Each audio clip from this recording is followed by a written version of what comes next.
जनपद में आपका स्वागत है। मैं हूं प्रतीक त्रिवेदी और आज बात होगी फीस की, फांस की। जी हाँ, फांस कैसी भी हो थोड़ा चुभती है और ये जो चुभन है थोड़ा तकलीफ देती है और अगर कहीं ये पैसे की तकलीफ हो तो थोड़ा सा और तकलीफ दे जाती है। और आज बात कुछ इसी मुद्दे पर। जी हाँ, आज बात हम करेंगे स्कूलों में फीस के मुद्दे को लेकर। शुरुआत करें लेकिन सबसे पहले हम आपको बता दें, आज हमारे साथ गेस्ट तो ही हैं, लेकिन एक बात जो सबसे पहले सवाल के तौर पे जो हर कहीं पूछा जा रहा है वो ये कि एक बात मुख्यमंत्री ने कही, वो ये कहा कि स्कूल चलाइए, दुकान नहीं। ये बात कही गई और इस बात के पीछे कई मायने निकाले गए और कई मायने हैं जिसको लेकर पेरेंट्स भी कहना चाहते हैं, जिसको लेकर टीचर्स भी कुछ कहना चाहते हैं और इसको लेकर कुछ के मैनेजमेंट लोग भी कहना चाहते हैं। और आज ये सारे लोग यहाँ पे मौजूद हैं। हम तारुफ कराएं आपका।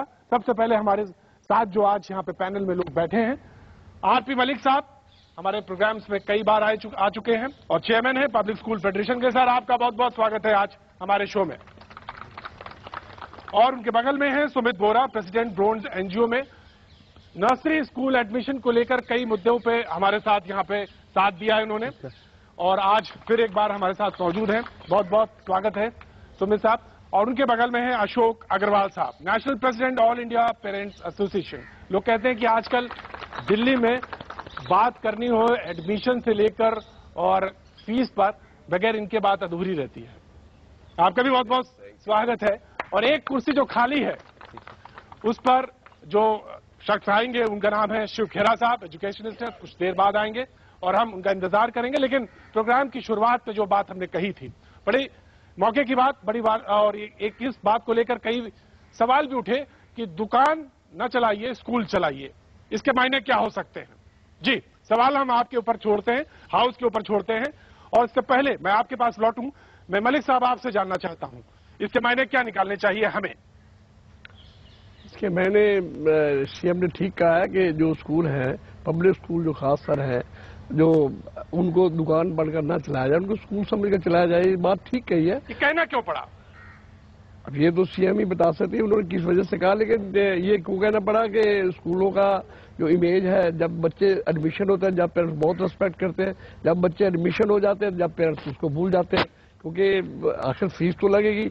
गवर्नमेंट स्कूल में जो फ्री पढ़ाया जाए, टीचर को सैलरी देनी है, कहाँ से दी जाएगी। मलिक साहब, तो हिदायत शायद स्कूलों को दी गई है, पेरेंट्स को शायद नहीं दी गई है। ऐसा कुछ नहीं, कोई हिदायत स्कूलों को कोई ऐसी हिदायत नहीं दी गई कि आप दुकानें चलाओ या वो चलाओ। वो तो कहने वाली बात है, कोई कैसे भी कह सकता है। अच्छा, कहने वाली बात है। जी जी, आप कुछ कहना चाहते हैं? मैं बिल्कुल, हाथ खड़े हो गए जी, मैं खड़ा करना चाहूंगा आपको। जी, पहले तो मैं आप लोगों का स्वागत करना चाहता हूं दिल्ली आज तक का, कि हमारे को मौका दिया आपने यहाँ आने का। दूसरा, ये जो बात अभी अभी आपने कही है वो स्कूलों के लिए जायज बैठती है, क्योंकि इतनी फीसें बढ़ा दी गई है और बढ़ाते जा रहे हैं तो पेरेंट्स को बहुत मुश्किल होती है और इसी से रिश्वत की शुरुआत होती है। खाने में 5,000 खर्च होता है, फीस में 10,000 खर्च होता है, डोनेशन में 2 लाख रुपए खर्च होते हैं, 4 लाख रुपए खर्च होते हैं, लाख रुपए खर्च होते हैं। तो आप खुद सोचिए कि रिश्वत का जो चलन कहां से चालू हो रहा है, वो स्कूल से चालू हो रहा है, पब्लिक स्कूल से चालू हो रहा है। मेरे कहने का मतलब ये है कि पहले गुरुकुल हुआ करते थे, वहां पढ़ाई किस तरह से होती थी, आज किस तरह से, आज शिक्षा बिकाऊ हो गई है। पहले मंदिर की तरह उसको देखा जाता था स्कूल को, आज बिकाऊ हो गया, शिक्षा बिकाऊ हो गई है। जी, टीचर बोलना चाहती हैं। जी बिल्कुल। पेरेंट्स जो फीस भर रहे हैं स्कूलों में, उसे खर्चा ना मानकर एक इन्वेस्टमेंट माने अपने बच्चे के फ्यूचर में।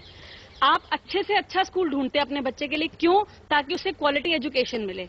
अगर आपको क्वालिटी चाहिए तो आपको क्वालिटी के पैसे देने पड़ेंगे। गवर्नमेंट स्कूलों में फीस नहीं है, क्वालिटी जग जाहिर है, सब जानते हैं क्या क्वालिटी मिलती है गवर्नमेंट स्कूल्स में। प्राइवेट स्कूल्स में या पब्लिक स्कूल्स में आप ऐसे भी एलीट स्कूल्स हैं जो मनमानी फीस दे रहे हैं और क्वालिटी भी उसी हिसाब से दे रहे हैं। मैं आपका परिचय जानना चाहूंगा।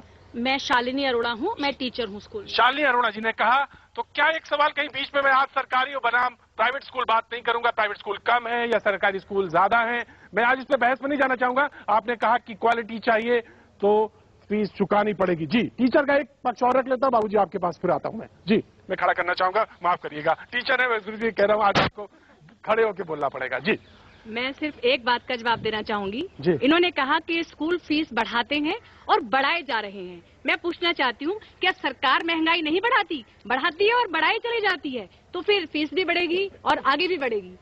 और इसका सिर्फ संबंध महंगाई से है। जी, इसका संबंध महंगाई से है और इसलिए बढ़ाते चले जाएंगे। मैं किसे आप इशारा आप खुद बोलना चाह रहे हैं? जी जी जी, मैं खड़ा करना चाहूंगा आपको। मेरा नाम मनोज आनंद है और सेंट पीटर्स कॉन्वेंट स्कूल में हमारे बच्चे पढ़ते हैं। जहां तक फीस बढ़ाने का सवाल है, मेरे ख्याल से जितने भी पेरेंट्स यहाँ पे बैठे हैं, कोई भी ये इस बात को डिसएग्री नहीं करेगा कि फीस बढ़ाना जो है वो नाजायज है। जहां तक महंगाई बढ़ाने की बात आप करते हैं तो वो क्वालिटी नहीं मिलती। कुछ स्कूल्स के बाईलॉज हैं, रेगुलेशंस हैं, स्कूल एक्ट है जिसको सारे पब्लिक स्कूल बिल्कुल नकार देते हैं। वो ना ही कोई एजुकेशन एक्ट को मानते हैं, ना ही DOE के किसी ऑर्डर को मानते हैं। ये जितनी भी PTA बना के जो फीस बढ़ाई जाती है, they run school exactly like a corporate house. तो इस बात को ये जस्टिफाई करना कि हमें बच्चों के लिए बड़ी फीस देनी पड़ेगी, we are fine, we are ready to do that. लेकिन इन अ वेरी ट्रांसपेरेंट वे आप शैम PTA बना के और उसको आप एक झूठे जो प्रपोजल्स पास करते हैं। हमने RTI से जो इन्फॉर्मेशन निकलवाई हैं उसके अंदर इतने स्टार्टलिंग फैक्ट्स हैं कि अगर स्कूल देखे तो उनको शर्म से डूब मरना चाहिए। ये बच्चों को हम लोग आज जब घर में बात करते हैं तो हम लोग जब आज घर में बात करते हैं वो बच्चों से फीस लेते, डोनेशन लेते हैं 50,000 की और रिसीट देते हैं 4,000 का। तो भैया 46,000 रुपए कहां चले गए?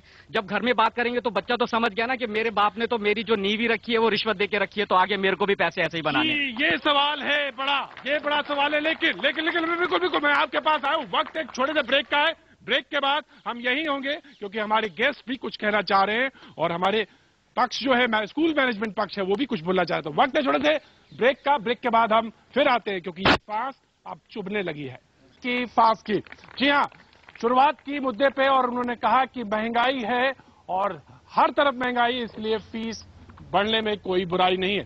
टीचर्स की तरफ से कुछ बोलना चाहते हैं? बिल्कुल, मैं आया आपके पास, लेकिन पहले आपका बात सुन लेते। जी, आप कहना चाह रहे हैं? मेरा नाम नीना भाटिया है। मैं एक पेरेंट भी हूँ और मैं एक टीचर भी हूँ। जो इन्होंने बात कही है मैं उसी के संदर्भ में बात करना चाहती हूँ कि जिस तरह हाथों की पांचों उंगलियां एक जैसी नहीं होती, उसी तरह जो इन्होंने सिचुएशन बोली है वो सब स्कूलों में नहीं है। मे बी जिस स्कूल में इनका बच्चा पढ़ रहा है वहाँ पर इनको कई तकलीफें आ रही हैं, लेकिन दिल्ली के कई ऐसे भी स्कूल हैं जहाँ पे बच्चों को या पेरेंट्स को फीस की फांस का सामना नहीं करना पड़ रहा। बहुत ऐसे स्कूल हैं जहाँ बच्चों को इस तरह से तकलीफें नहीं हो रही हैं और वहाँ पे सरकार के कहे अनुसार ही फीस रखी गई है और काम भी हो रहे हैं और फैसिलिटीज भी दी गई। आप किसी भी चीज को आज की डेट में जनरलाइज नहीं कर सकते, क्योंकि आपके बच्चे की ये प्रॉब्लम आ रही है स्कूल में तो दूसरे स्कूलों में भी प्रॉब्लम आ रही है। जी बिल्कुल सही है, आपने कहा कि जनरलाइज नहीं किया जा सकता। जी, आप कहना चाह रहे थे? सेंट एंजल स्कूल में मेरे बच्चे पढ़ते हैं। मेरा नाम विशाल है। जी सर, कमर्शियल जैसे अभी उन्होंने बोला कि कमर्शियल एक्टिविटीज, हाँ। तो स्कूल दुकान नहीं चाहती चाहिए, लेकिन स्कूल तो दुकान बनी हुई है, वहां पर कॉपी किताबें ड्रेस वगैरह सब कुछ बिकता है, जबकि कोर्ट ने बोला हुआ कि दुकान नहीं होनी चाहिए। जी, तो आप पेड कर रहे हैं उसके लिए हम लोग। आपका कहना है कि स्पेसिफिक जगह से, फला जगह से ही आपको ड्रेस लेनी है या किताबें? हमारे को वहां पर मजबूर किया जाता है कि आप यहीं से खरीदें। जी जी, मैं आपके पास आया। जी, आप कुछ कहना चाह रहे थे? मैनेजमेंट की कमी है, जी जी जी जी, प्रबंधन में कमी है कि वो वहाँ पर अपना कंट्रोल नहीं कर पा रहा। मैं टीचर हूँ एक स्कूल में, मेरे यहाँ भी कैंटीन है, वहाँ भी बुक्स दी जाती हैं, वहाँ भी बच्चे बहुत चीजें खरीदते हैं, लेकिन ये इस स्कूल का जो मैनेजमेंट है उस मैनेजमेंट में कमी है कि वो वहाँ कंट्रोल नहीं कर पा रहा या वहाँ वो पूरी उसकी रिपोर्ट नहीं देख पा रहा कि क्या चीजें पेरेंट्स को सही मिल रही है और क्या नहीं मिल पा रही। जी, मैनेजमेंट की कमी में मैं बस एक बात करना चाह रहा हूँ। ये आप, मैं इतना सा क्वेश्चन पूछ रहा हूँ, ये स्वीकार रही है कि ये गलत काम चल रहे हैं और जो अच्छे स्कूल है वो 1 या आधा % है, मीन्स 95% स्कूल आकर। जी, मैं बिल्कुल आया आपके पास। जी, आप कुछ कहना चाह रहे थे? मैं sure of course come coming to you. अगर ये कह रही हैं कि ये कुछ काम गलत हो रहे हैं, तो क्या कोई अथॉरिटी ऐसी है जो इनको कोई कानून रखती है? अगर कानून रखती है तो ये उस कानून को वही मानते, तो क्या इनके लिए